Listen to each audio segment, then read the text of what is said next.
honorer les femmes au foyer, bénir les femmes au foyer, célébrer ces mamans qui se donnent vraiment à fond et ont pour principal travail de s'occuper de leur maison, de leur mari et de leurs enfants et qui n'ont pas un travail, je vais dire, où elles sont payées. Tel est le sujet que nous voulons aborder. Salut à vous, bien-aimés dans le Seigneur. Nous vous bénissons de la part de Dieu notre Père, par Jésus-Christ, le seul Seigneur, le seul Sauveur, celui qui était, qui revient bientôt. C'est votre humble frère, Yannick Stéphane, pasteur, ancien de la parole de Dieu, ministre de Christ. Nous voulons partager encore avec vous sur la question des femmes au foyer. Nous continuons toujours sur le couple, le mariage, comme nous l'avons annoncé. Nous avons fait beaucoup d'enseignements là-dessus par la grâce de Dieu, des petites exhortations pour nous encourager.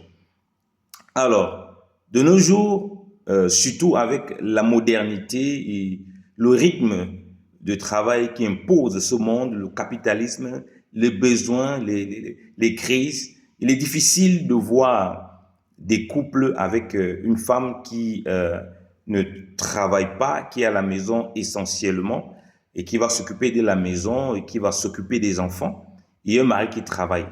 En réalité, c'est le véritable modèle, c'est le modèle parfait dans la mesure du possible qu'il faut appliquer selon les Écritures. Parce que lorsque Adam a péché, dans le livre de Genèse, Dieu lui a dit comme conséquence qu'il va travailler, la terre était maudite à cause de sa désobéissance et voilà, il va travailler à la sueur de son front, il aura beaucoup de peine. Et à la femme, il a parlé de l'enfantement, elle doit porter l'enfant. Donc il a réglé la femme à la question d'éducation de l'enfant, à la question de la maison, et il lui a dit à la femme que ses regards seront portés sur le mari. Donc ça, c'est le modèle idéal dans la mesure du possible, parce qu'il faut toujours l'équilibre. De nos jours, les sociétés modernes aujourd'hui, comme j'ai déjà dit, il y a beaucoup de choses qui font en sorte que c'est quasiment impossible, c'est très difficile d'avoir ce modèle. Et on voit aussi les conséquences que ça entraîne dans la société. Mais on voit aussi que beaucoup, et je constate par le ministère et par des personnes aussi que j'ai beaucoup suivies dans l'œuvre de Dieu, que beaucoup d'hommes ne comprennent pas l'immense grâce de Dieu qu'ils ont d'avoir une femme qui, pour la plupart certaines, ont décidé de ne pas travailler, ont fait des enfants, ont décidé d'avoir le temps pour la maison et le temps pour les enfants, pour les éduquer. Ça, vraiment, c'est une grâce et il faut vraiment rendre grâce à Dieu pour cela.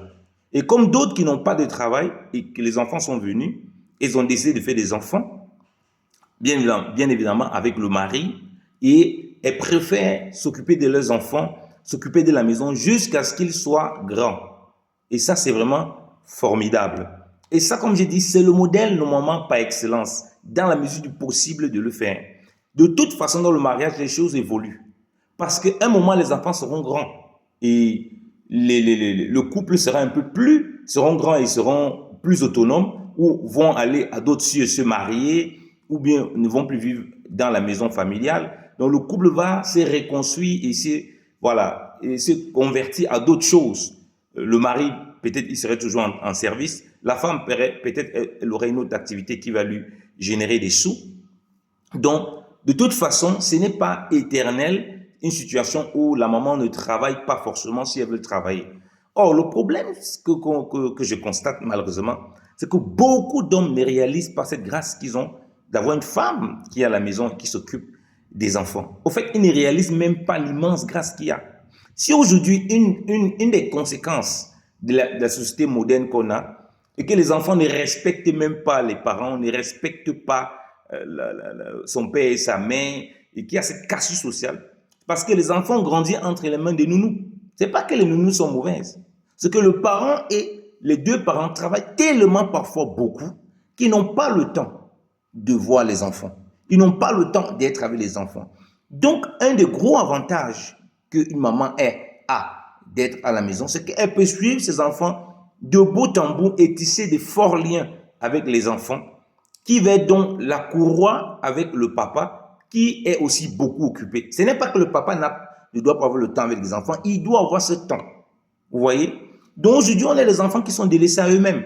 Ils n'ont pas le temps. Je parle ici d'un couple idéal. Il y a le mari et la femme et avec des enfants.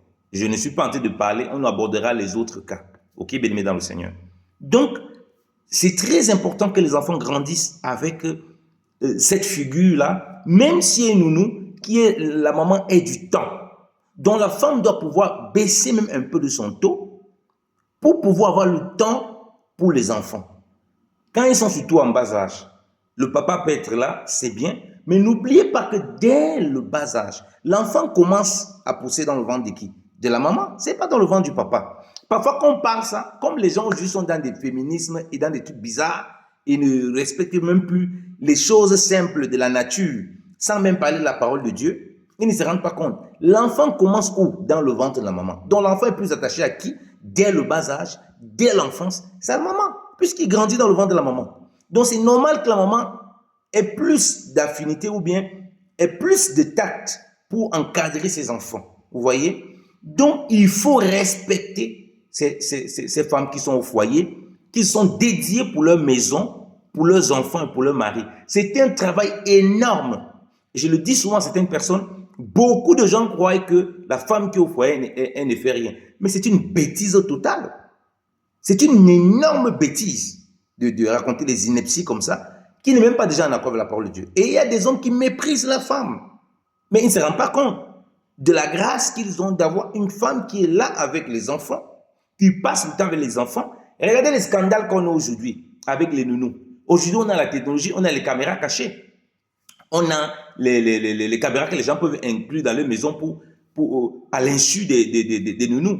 On a des nounous qui ont abusé des enfants. Vous allez voir que parfois, des enfants ont grandi avec les parents. À un moment, ils ne s'entendent plus avec les parents. Parce que comme les parents étaient abonnés absents, ils ont pris une nounou et ils n'avaient pas le temps de contrôler. Les enfants ont vécu des violences. Les enfants ont été abusés. Les enfants ont été maltraités. Et les enfants n'avaient pas le courage de parler à leurs parents. Dès qu'ils arrivent à un certain âge, il y a une fracture avec leurs parents. Et les parents ne comprennent pas. C'est parfois quand ils sont plus grands, quand ils sont déjà à un certain âge, mûrs, parfois ils s'ouvrent. Et c'est là où les parents, avec les enfants, ils essaient de réparer les brèches et des grosses blessures qui ont été dans leur enfance, qui ont miné leur enfance. Je ne dis pas que c'est toujours le cas. Mais le fait qu'une maman est là, il y a quelqu'un qui a les yeux sur les enfants, qui les voit grandir, qui s'occupe de la maison, qui les accueille, qui les rentre de l'école, au fait, qui est là, présent pour les enfants, ça renforce l'autorité des parents sur les enfants. Ça renforce l'amour entre les enfants et les parents. Et quand le papa revient dans ses activités, c'est beaucoup plus facile aussi pour lui parce qu'il y a comme une passation. La maman était avec les enfants, il peut prendre du temps aussi, il doit prendre du temps aussi. Pas qu'il peut, il doit prendre du temps aussi avec les enfants. Quand il vient en fin de journée, ce n'est pas qu'il abandonne les enfants à la femme. Non, ça c'est les dérives qu'on voit dans les églises, malheureusement. D'autres sont dans l'extrême. C'est que la femme ne doit pas travailler parce que la femme est la bonne. Ce n'est pas ça qu'il s'agit. Hein. Je parle ici de l'équilibre tout entier. L'éducation des enfants, la maison, l'harmonie dans le couple. Vous voyez? Mais quand le papa vient, puisqu'il doit aussi avoir du temps pour ses enfants, la Bible demande aux parents d'instruire les enfants dans les voies du Seigneur. Donc, il y a le papa, il y a la maman. Mais l'idéal, c'est comme on a dit là, c'est que la maman reste à la maison, s'occupe. Mais ce n'est pas toujours possible, cet idéal, à cause, comme on a dit, de la conjoncture actuelle et des difficultés qu'on se retrouve, et du capitalisme dans le monde. Mais il faut respecter, il faut vraiment honorer ces femmes. Il ne faut pas les mépriser. C'est grave de voir comment certaines femmes sont méprisées. Vous devez plutôt vraiment aimer cette femme. Je dis à certains hommes que si Dieu vous donne l'occasion d'avoir une femme, vous avez des enfants, qui ne s'occupent pas des enfants, qui montent, qui descendent, vous allez voir comment quand les enfants vont grandir. Je le parle en tant que papa, j'ai beaucoup d'enfants et j'ai un grand-fils, j'ai des grands-enfants. J'ai des enfants qui, à un certain âge, j'ai un grand enfant qui est majeur. Donc, tu vois quand tu éduques. Et moi, j'ai grandi dans une maison où ma maman et ma grand-maman elle travaillait beaucoup, mais elle s'occupait de ses enfants. C'était une femme, une boule de feu. Hein. Elle travaillait à côté, elle avait des petits boulots qu'elle faisait, mais elle avait du temps pour ses enfants. Elle s'occupait de la maison. On voit vraiment la différence. On pourrait avoir des personnes, un moment, qui sont là, qui veillent sur nous, qui s'occupent de nous, mais ce n'est pas la même chose. Donc, je ne suis pas en train de dire que C'est tout blanc si la maman est là à la maison et que forcément, si vous avez une nounou, c'est mauvais. Mais l'idéal, c'est que les enfants bâtissent leur relation. Vous voyez, avec la maman et le papa, et que la maman soit ce courroie-là, vous voyez, entre les enfants et le papa, surtout quand il n'y a aucun parent. Regardez la société aujourd'hui. Les deux parents travaillent tellement, parfois, ils n'ont pas le temps de voir les enfants. Les enfants sont mis dans des crèches. Parfois, dans les crèches, il y a des abus. Parfois, dans les crèches, les enfants, même s'il n'y a pas des abus, ils n'ont pas de lien avec leurs parents. Quand le parent rentre, les deux parents rentrent, l'enfant est fatigué, les parents sont fatigués, tous ils dorment, ils n'ont pas eu le temps d'avoir cette attention avec les parents. Alors, quand la maman est là, elle va représenter le papa, elle va représenter la famille, elle va avoir ces liens qui est là. Comment mépriser une telle femme? Pourquoi beaucoup d'hommes aujourd'hui dans l'église, ils méprisent leurs femmes? Et leurs femmes qui sont à la maison sont comme des moins que rien. Ma femme, elle ne travaille pas pour le moment. Et je vais vous dire, c'est une merveille de pouvoir s'occuper de ses enfants. C'est magnifique. Je rends grâce à Dieu pour une telle merveille épouse que j'ai, qui est là, qui peut s'occuper de mes enfants, qui peut s'occuper de ma maison et qui peut m'apporter cela. Et elle, et je le dis toujours, elle travaille de loin plus que moi. Parce que s'occuper des enfants, s'occuper les femmes souffrent quand même. Hein? Oh, comment vous ne réalisez pas l'énorme travail que les femmes font, bien-aimées dans le Seigneur? Comment vous ne réalisez pas? Comment vous faites pour maltraiter, pour mépriser une femme qui est dans votre maison? Qui reste, qui s'occupe. Elle passe toute la journée, elle s'occupe de la maison, elle s'occupe des enfants. Vous devez encore rentrer le soir, elle doit s'occuper de vous. Et Seigneur Jésus. Et après ça, elle doit subir mépris sur mépris. Je dis, par expérience de ceux que j'ai suivis, beaucoup d'hommes, il faut voir comment ils parlent de leur femme. Elle travaille de loin plus que toi, tu ne te rends pas compte.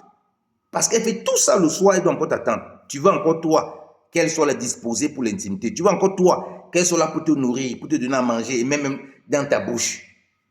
Et mais cette femme-là, tu vas la mépriser. Cette femme-là, tu dois la couvrir de cadeaux. Tu dois la couvrir d'amour. Tu dois la couvrir de bisous, bien-aimés dans le Seigneur. Parce qu'elle le mérite amplement. Et comme j'ai dans le couple, les choses varient. Et il y a certaines femmes dont, si le mari les méprise, elle peut la tout pour travailler. Et dire, ah, si je travaille, mon mari, il ne va pas me mépriser. Non, tu n'as pas besoin d'avoir un travail physique. Tu n'as pas besoin d'avoir un travail. Ce n'est pas ça. Il doit t'aimer et te respecter. Le respect qu'un mari doit donner à sa femme n'a rien à voir avec le fait que la femme ait un travail où elle est payée ou pas. Ça n'a rien à voir. C'est juste que le regard qu'il doit poser sur sa femme.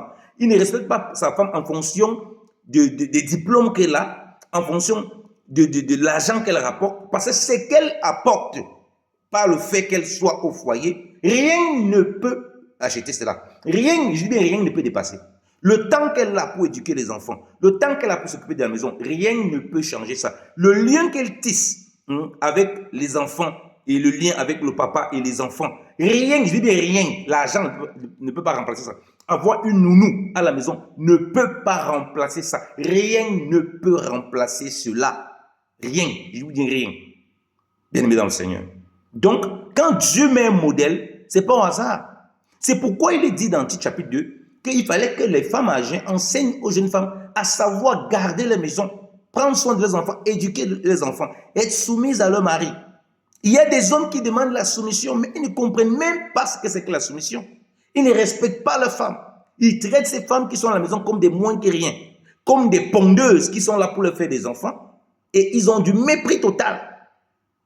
Mais je vous dis, bénissez le Seigneur. Ne suivez pas les voies ténébreuses. Respectez cette femme à la maison. C'est une grâce que vous avez, une immense grâce. Et vous allez regretter plus tard.